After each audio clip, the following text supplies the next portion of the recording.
Bom dia, graças e paz. Você que está aí agora através do Facebook, você que está assistindo aí através também do YouTube. Sou o pastor Nilton Nogueira, nós somos o Núcleo Avançado Cristo Vive, aqui na cidade de Mangaratiba. Eu quero saudar você com a graça, com a paz, com a misericórdia e com o amor da parte do nosso Senhor e Salvador Jesus Cristo, aquele que vive e reina e tem habitado em nossos corações. Já fizemos aqui o nosso momento de louvor, já participamos na casa do Senhor, semeando nessa obra, com os nossos dízimos, com as nossas ofertas.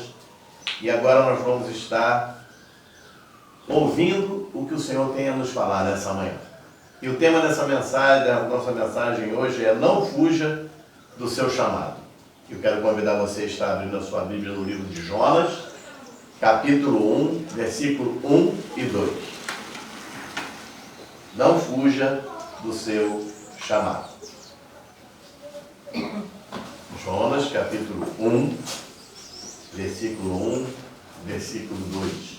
Enquanto você está aí procurando a sua Bíblia, eu quero mandar um abraço para toda a nossa família Cristo Vive, espalhada ao redor do mundo. Um abraço especial para o governo da igreja, através da família apostólica, e também ao nosso bispo de missões, Daniel. Receba um carinho, receba um abraço aqui do Núcleo Avançado Cristo Vive, aqui na cidade de Mangaratiba. Quero agradecer por ter essa oportunidade de estar replicando a palavra da graça de Deus aqui na Mangaratiba, dizendo que somos gratos por sermos representantes desse ministério aqui na Costa Verde. Obrigado pela confiança, obrigado pelo carinho de todos. Jonas, capítulo 1, versículo 1 e 2, tema da nossa mensagem: não fuja do seu chamado. Diz assim a palavra do Senhor. Veio a palavra do Senhor a Jonas, filho de Amitai, dizendo: expõe-te, vai à grande cidade de Nínive e clama contra ela, porque a sua malícia subiu até mim. Pai querido e amado, nós te louvamos, nós te agradecemos. Obrigado, Senhor, por tudo que o Senhor tem feito em nosso meio. Obrigado, Pai, porque o Senhor tem nos guardado. Obrigado, Senhor, porque o Senhor tem nos fortalecido. Obrigado, Pai, por essa palavra que será ministrada. Tenho a certeza, Pai, que ela já surtiu os efeitos que por Ti foram determinados, desde antes da fundação do mundo. Por tudo te louvo, por tudo te agradeço, Pai.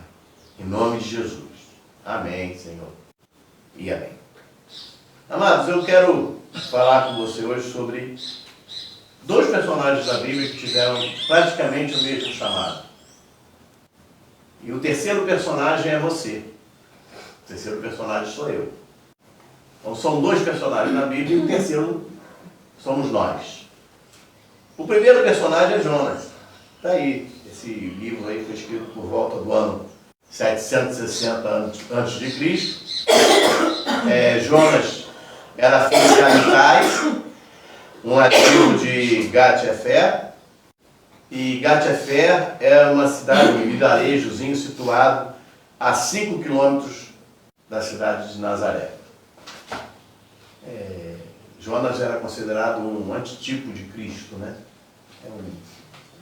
Não é o anticristo não, gente, é um antitipo, é um representante, né, de Cristo. Então ele era uma pessoa assim que ele tinha um gênio muito forte.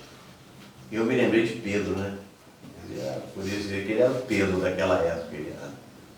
Primeiro ele gostava de viver ali no clã dele, na família, era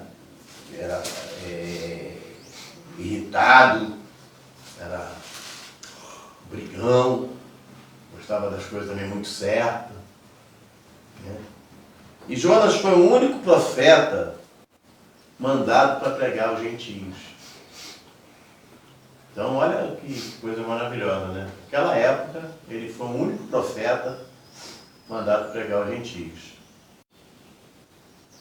E a ele foi dada uma mensagem de arrependimento, uma mensagem de misericórdia, para pregar diretamente a uma cidade gentia. Então ele tinha essa missão. Olha, você vai lá e você vai levar essa mensagem de arrependimento ao povo gentio. E todos nós sabemos que Jonas tentou não cumprir esse chamado. Versículo 3 diz assim: Jonas se dispôs, mas para fugir da presença do Senhor, para Tarsis. E tendo descido a Jope, achou um navio que ia para Tarsis, pagou, pois, a sua passagem e embarcou nele para ir com eles para Tarsis, para longe da presença do Senhor. Ele falou: o negócio é o seguinte, eu tenho livre-arbítrio, e nós sabemos que não existe livre-arbítrio, né? Eu tenho livre-arbítrio de fazer o que eu quiser e bem entender. Então eu não vou cumprir esse chamado. Eu não vou ali. Eu vou embora da Tarsis. Eu mando em mim. Eu faço o que eu quiser e bem entender. Só que não é assim que a coisa funciona.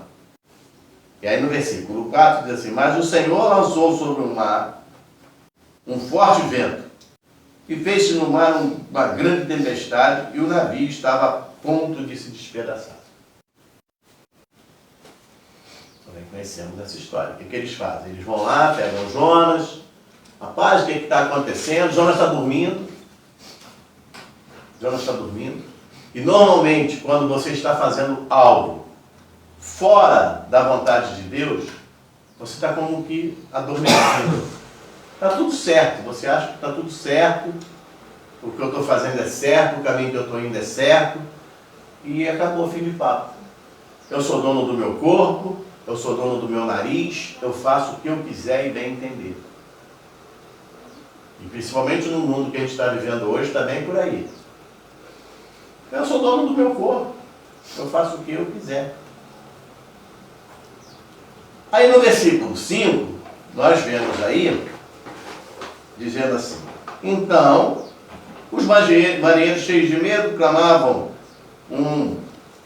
ao seu Deus, chamavam lá, né, e lançavam ao mar a carga que estava no navio, para aliviar o peso dela. Jonas, porém, havia descido ao porão e se deitado e dormiu profundamente.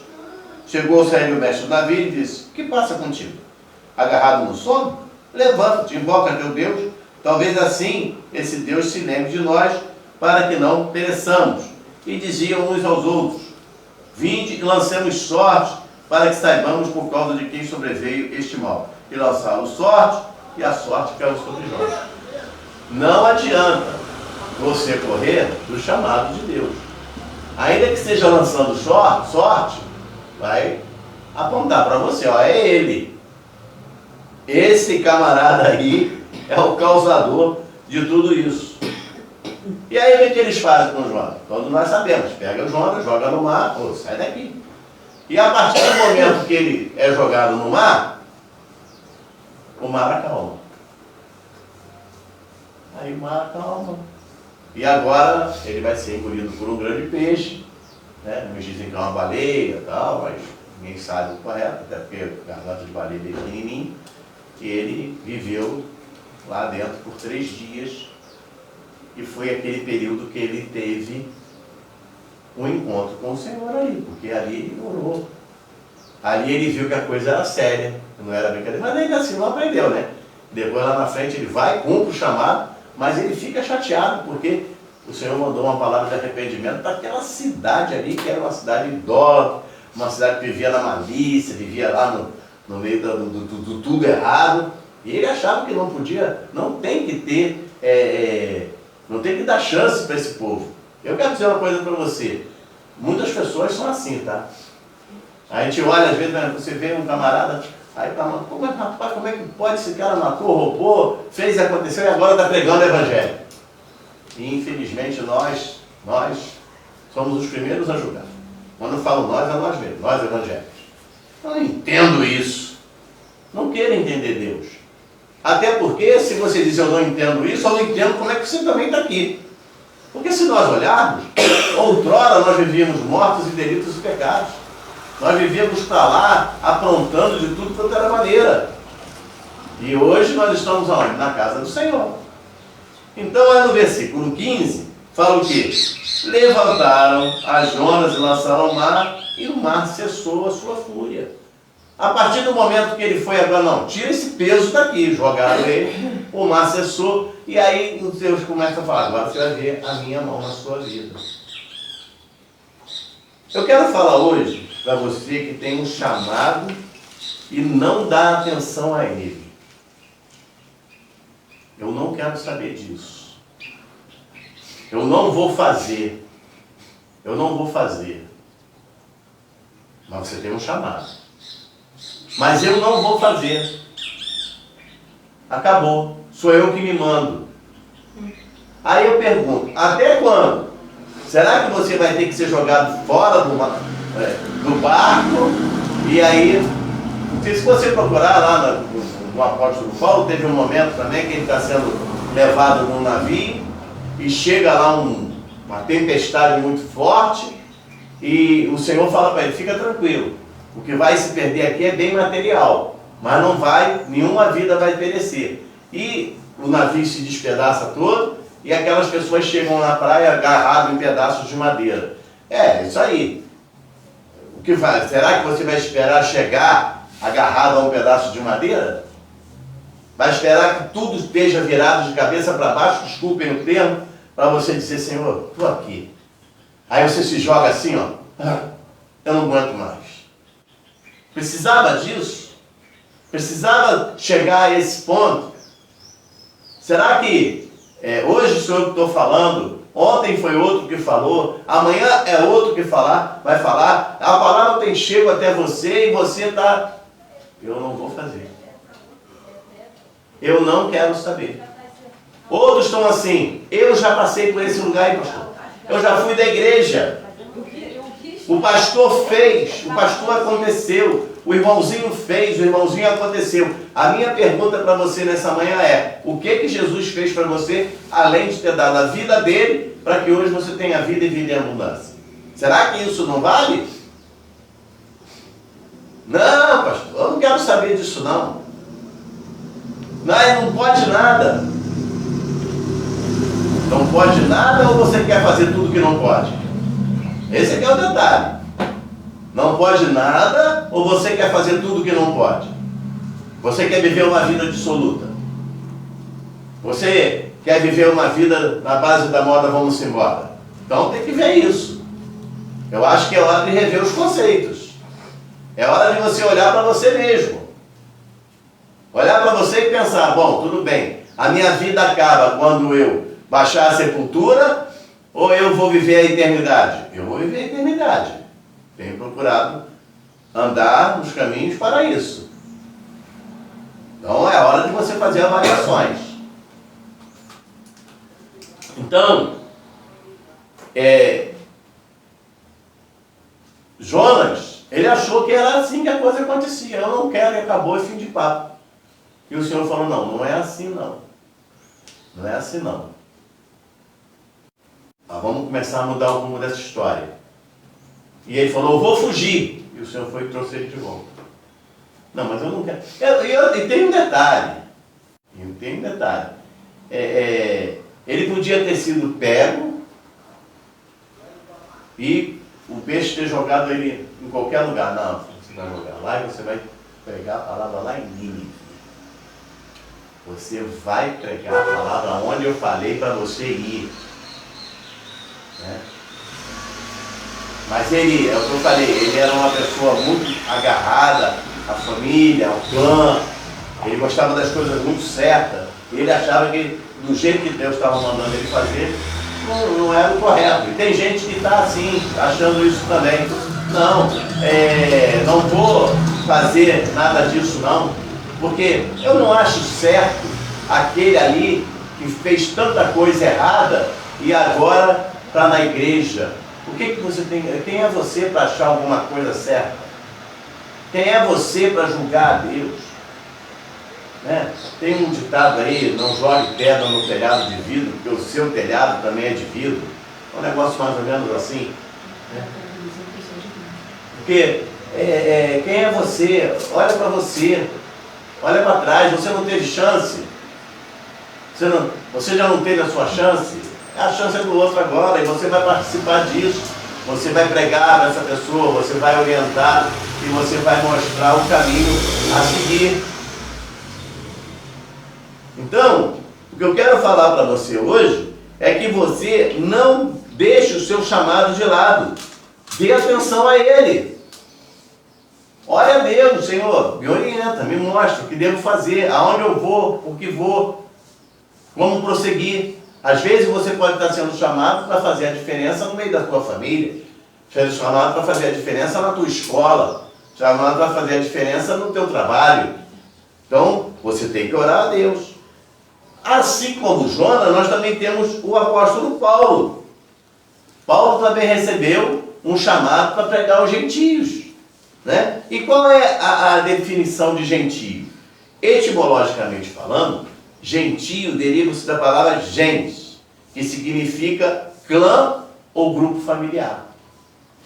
E o que acontecia? Né? Na tradução cristã da Bíblia, a palavra gentio significa um não hebreu. Os hebreus, eles estabeleciam uma divisão entre o povo que defendiam como eleito, né, aqueles que já eram eleitos por Deus, que eram os hebreus, e os gentios, posteriormente chamados de pagãos. Então eles achavam o seguinte: Deus já nos elegeu, somos nós, o gentio está lá. E aí o Senhor chama lá no Antigo Testamento a Jonas, o profeta Jonas. Jonas, você vai lá na cidade gentia, falar da minha palavra. Não vou não, ele era zeloso ali e tal. E ele resistiu ao chamado. E olha o que aconteceu. Ao contrário de Jonas, Paulo tem uma atitude acertada. Ele também, em certo momento, Saulo, né, vai lá pela estrada de Damasco. Não sei porque toda vez que eu falo isso, eu lembro aquela musiquinha de criança dele, estrada fora, eu ia contente. Paulo está tranquilão, devia estar cheio de cartas na mão lá, vou matar mais um bocado aí do pessoal do caminho, vou levar preso, vou fazer e vou acontecer. E lá das tantas, ele tem um encontro com o Senhor. O Senhor derruba, ele fica cego 3 dias, é o tempo dele ter um encontro com Deus. Ele não precisou ir para a boca do peixe, porque ele também ali não resistiu. Porque tanto que quando ele cai, e o Senhor fala com ele, o que ele fala? Quem és tu, Senhor? Não, ele sabia que Deus estava falando com ele. E aí ele pega agora e vai ter uma atitude acertada. Lá em 1 Coríntios capítulo 9, versículo 16, nós vamos ver Paulo reconhecendo o seu chamado. 1 Coríntios capítulo 9, versículo 6. Diz assim: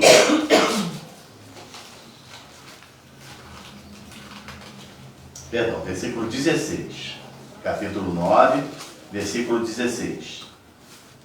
Diz assim: se anuncio o Evangelho, não tenho de que me gloriar, pois sobre mim pesa essa obrigação, porque ai de mim se não pregar o Evangelho. Então, ele reconhece, ai de mim. Talvez ele tenha olhado para trás, né? E Paulo viveu 75 anos, foi no ano 75 a conversão dele. Paulo não fez parte dos 12. Então, mas ele pensou, deve ter lembrado, né? Olha, lá atrás tem um tal de Jonas, e no chamado ele foi jogado no mar. É melhor obedecer do que sacrificar. Ele deve ter pensado, horrível coisa é cair na mão do Deus vivo. É verdade. Olha, aí deve ter pensado, aquela baleia devia ter um estômago fedorento. Você já imaginou 3 dias? Baleia não ficou sem comer 3 dias. De vez em quando você estava lá sentado, sei lá onde, né, num lugarzinho lá no cantinho da baleia, daqui a pouco entrava uma enxurrada de água cheia de sardinha e camarão, tal, tudo por cima dele.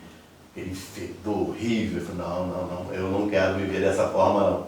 Eu vou. Então ele fala o que aqui, ó? Ai de mim se não pregar o Evangelho. Então essa palavra também tem que chegar a cada um nessa manhã. Cada um que tem um chamado. Ai de mim se não pregar o Evangelho.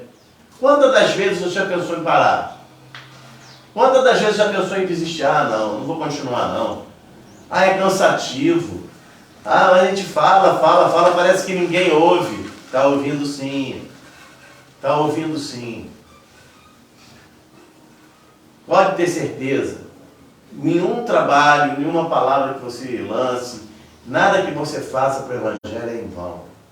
Já contei aqui várias vezes, quando nós fizemos jogamos os tubinhos no mar, porque nós íamos fazer cultos de meia-noite no dia 31, então eu resolvi evangelizar, jogamos 280 tubinhos, esses tubetezinhos com uma palavra, o endereço da igreja e uma palavra ali dentro, e vim para cá, para Mangaratiba, estudei a maré, olhei o dia, como é que ia acontecer, porque a minha intenção era que quando desse mais ou menos meia-noite, esses tubinhos batessem na areia. Aqui, e não veio um pro lado de cá. Não sei nem aonde foram parar. Foram embora. Um ano depois, quase meia-noite, uma moça me liga, pedindo que eu estivesse orando pela mãe dela, e ela dá o testemunho que ela estava afastada, e numa ilha aqui próximo à Ilha Grande, andando à noite, e ela chutou um daqueles tubinhos, e a palavra que estava dentro daquele tubinho fez com que ela regressasse aos caminhos do Senhor. E a mãe dela ia fazer uma cirurgia na vista, e ela procurando, achou aquele tubinho, estava me ligando, nós intercedemos, acompanhamos essa moça durante quase uns 15 dias, sabendo a notícia da mãe, graças a Deus foi tudo bem. Então, um ano depois, confesso a você que eu gostei de dizer para o pastor, jogamos os tubinhos foram embora. Eu acho que só japonês agora deve ter ido para o outro lado do oceano. E teve ótimo. Uma pessoa, olha que coisa maravilhosa, retornou aos caminhos do Senhor. Houve festa no céu por essa pessoa que estava retornando. Graças a Deus por isso. Então, no versículo, em 1 Coríntios, capítulo 2, versículo 2, ainda sobre a não recusa do chamado, diz assim: porque decidi nada saber entre vós, senão a Jesus Cristo e este crucificado. No versículo 1, diz assim, eu, irmãos, quando fui ter convosco, anunciando-vos o testemunho de Deus, não o fiz com ostentação de linguagem ou de sabedoria. E Paulo era um cara inteligente, hein? Paulo era cursado, era formado, ele tinha um curso lá com o Gamaliel, era só Sorbonne da época. Então, porque nós vamos chegar para lá. E ele diz, porque decidi nada saber entre vós, senão a Jesus Cristo e este crucificado. Ele olhou para a cruz e falou, tenho que pregar a Jesus. Eu não quero saber. Eu não quero saber do passado de ninguém. Pastor, mas eu preciso conversar contigo. Tá, não estou te perguntando, eu quero saber antes de te falar que Jesus Cristo salva, cura e liberta. Eu quero saber de te dizer que o teu nome está escrito no livro da vida desde antes da fundação do mundo. Que Ele tem um chamado para a tua vida, para que você venha reinar em vida. Para que você venha ouvir e aprender a palavra dEle. É isso que eu preciso dizer para você. É dizer para você que você é muito importante para Deus. E que Ele te ama. Ainda que você esteja rebelde, dizendo que não, mas Ele te ama. Ele te ama. Ele não te abandonou. E aí em Gálatas capítulo 6, versículo 14, Gálatas capítulo 6, versículo 14.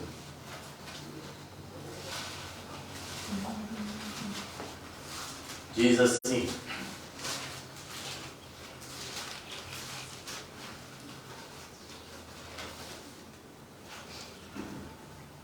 mas longe esteja de mim gloriar-me, senão na cruz de nosso Senhor Jesus Cristo, pela qual o mundo está crucificado para mim, e eu para o mundo. Outra coisa, amados, que nós precisamos aprender.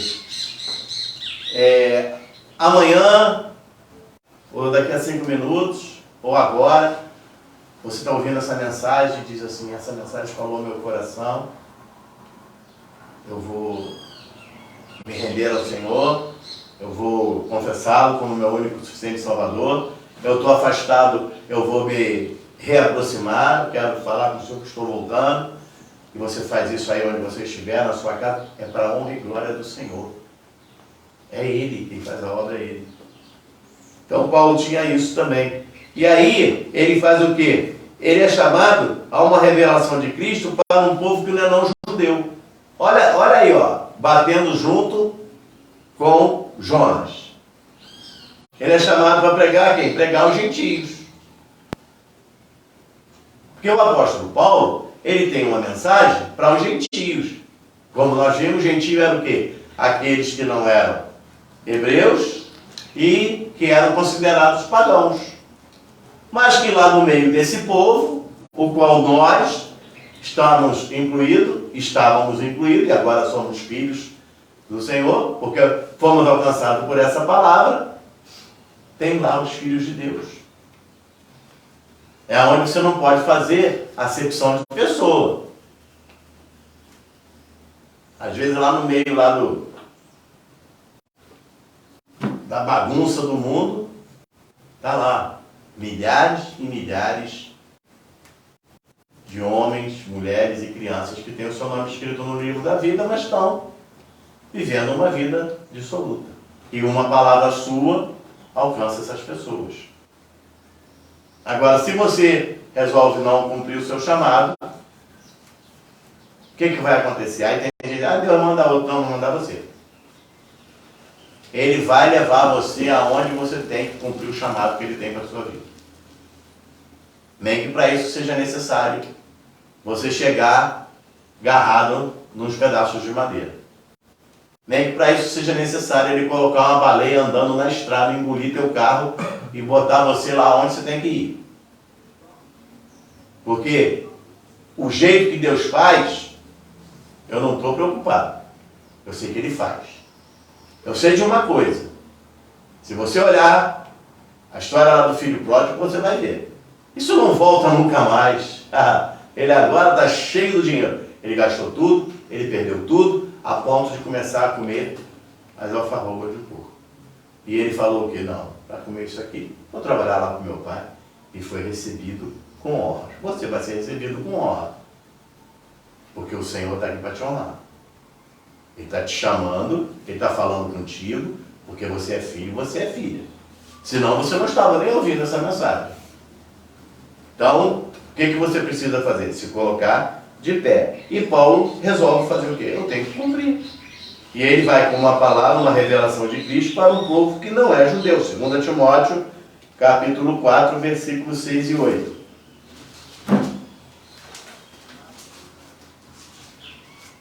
Segunda Timóteo, capítulo 4, versículos 6 e 8.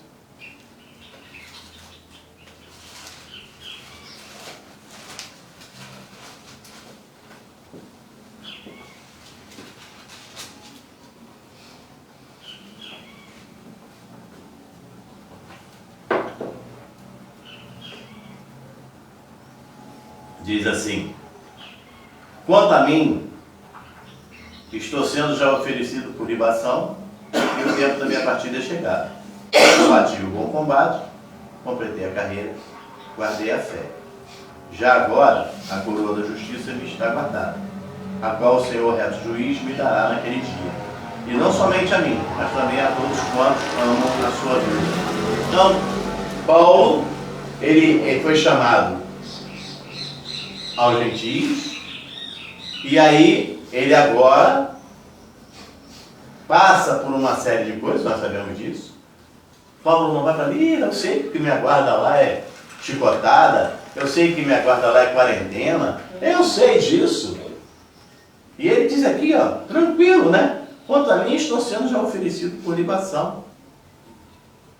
O tempo da minha partida é chegado. Então, já está antivenda, eu vou embora já está cumprindo meu papel, né? E aí ele fala aqui, ó, Combati o bom combate, completei a carreira e guardei a fé. Chegou um certo ponto na vida de Paulo que ele disse assim: para mim, o viver é Cristo e o morrer é lucro.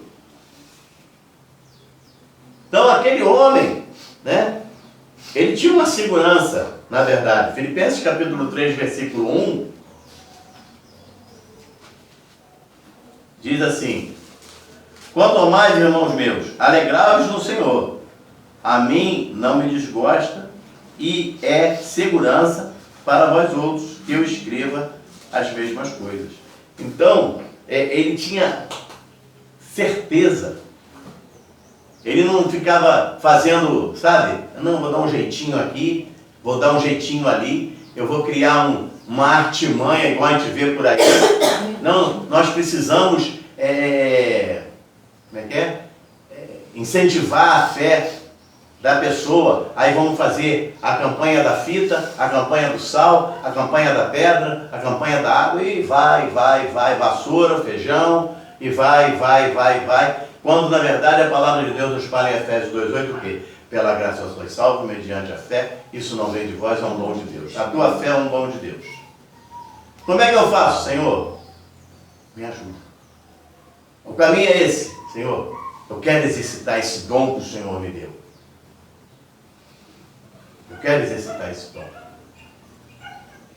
Então, você precisa entender isso, está seguro. O apóstolo Paulo, ele não tinha subterfúgios. Ele não ficava criando jeitinhos. Não precisa de jeitinhos nenhum. Ele fala aqui com muita clareza o quê? Quanto a mim, quanto ao mais, irmãos meus, alegrai-vos do Senhor, a mim não me desgosta e é segurança para vós outros que eu escreva as mesmas coisas. Vamos dizer assim, ainda que eu seja repetitivo, seria mais ou menos isso. Ainda que eu seja repetitivo, é segurança para vocês. Eu, Paulo, estou preocupado com a segurança de vocês, mesmo que eu seja repetitivo. Era para que vocês não esqueçam. Entendeu? E nós devemos sempre, nós devemos sempre testemunhar a Cristo. Até porque a nossa vida é exemplo. Tá? A esposa é exemplo para o marido é exemplo para a esposa, o pai é exemplo para os filhos, a mãe é exemplo para os filhos. Então, nós devemos sempre testemunhar a Cristo. 1 Timóteo capítulo 1, versículo 15 e versículo 17.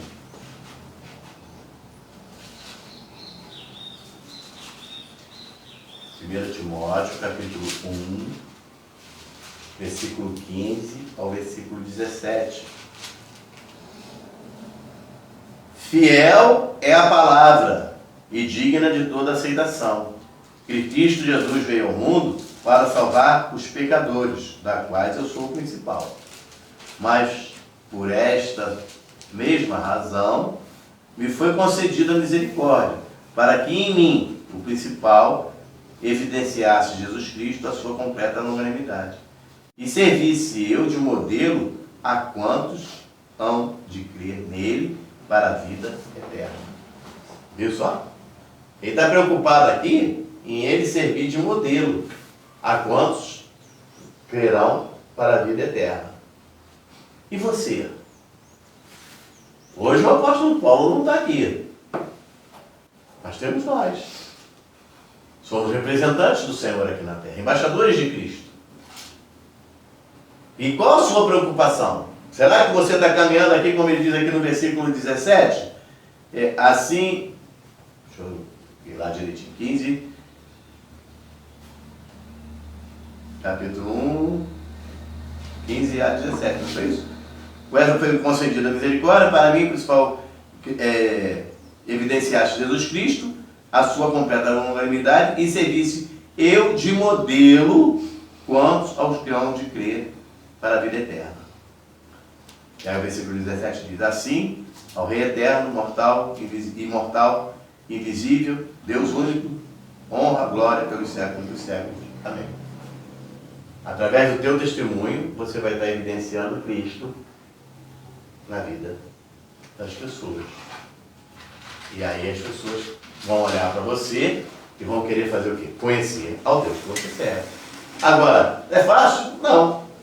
Paulo trabalha uma verdadeira luta. Gálatas capítulo 1, Gálatas capítulo 1, versículo 10 ao versículo 12. Diz assim: porventura procuro eu agora o favor dos homens ou de Deus? Ou procuro agradar a homens? Se agradasse ainda a homens, não seria servo de Cristo. Façam-vos, porém, saber, irmãos, que o evangelho por mim anunciado não é segundo o homem. Porque eu não recebi, nem o aprendi de homem algum, mas mediante a revelação de Jesus Cristo. Então Paulo dizia que, olha, o que eu falo, eu não aprendi de homem nenhum, mas sim pela revelação de Cristo. E aí no capítulo 2, versículos 6 e 7, aí de Gálatas, diz assim: e quanto àqueles que pareciam ser de maior influência, quais tenham sido outrora, não me interessa. Deus não aceita a aparência de homem. Esses digo que me pareciam ser alguma coisa, nada me acrescentaram. Antes, pelo contrário, quando viram que o evangelho da incircuncisão me fora confiado, como a Pedro da circuncisão. Então, eles não estão preocupados, não me acrescentaram nada, porque tudo que eu sei foi o Senhor que me revelou.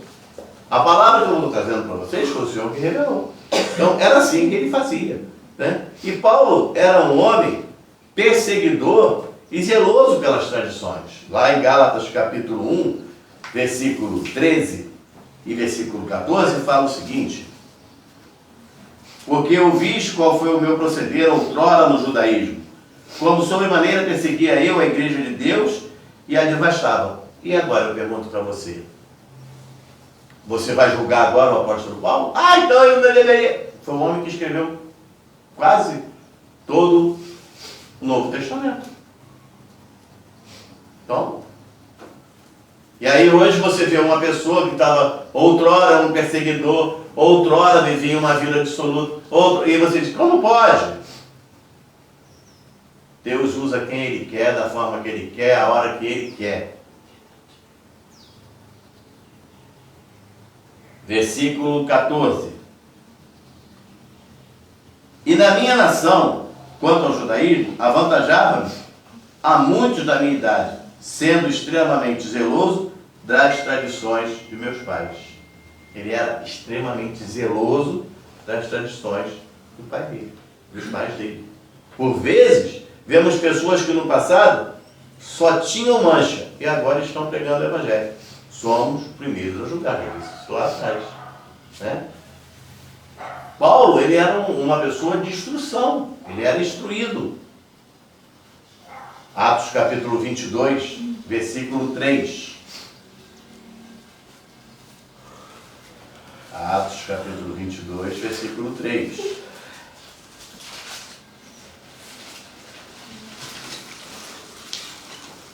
Diz assim: eu sou judeu, nasci em Tarso da Cilícia, mas criei-me nesta cidade. E aqui fui instruído aos pés de Gamaliel, segundo a exatidão da lei e de nossos antepassados, sendo zeloso para com Deus, assim como todos vós o sois no dia de hoje. Então, ele cresceu no judaísmo, ele era zeloso e ele estudou com Gamaliel. Então, é o que eu falei, né? Era a Sorbonne da época. Então, ele foi instruído. E aí, em Atos capítulo 5, versículo 34, vamos voltar aí um pouquinho para trás. Atos capítulo 5, versículo 34, vai dizer o seguinte: mas, levantando-se no sinédrio, um fariseu, chamado Gamaliel, olha só com quem Paulo aprendeu,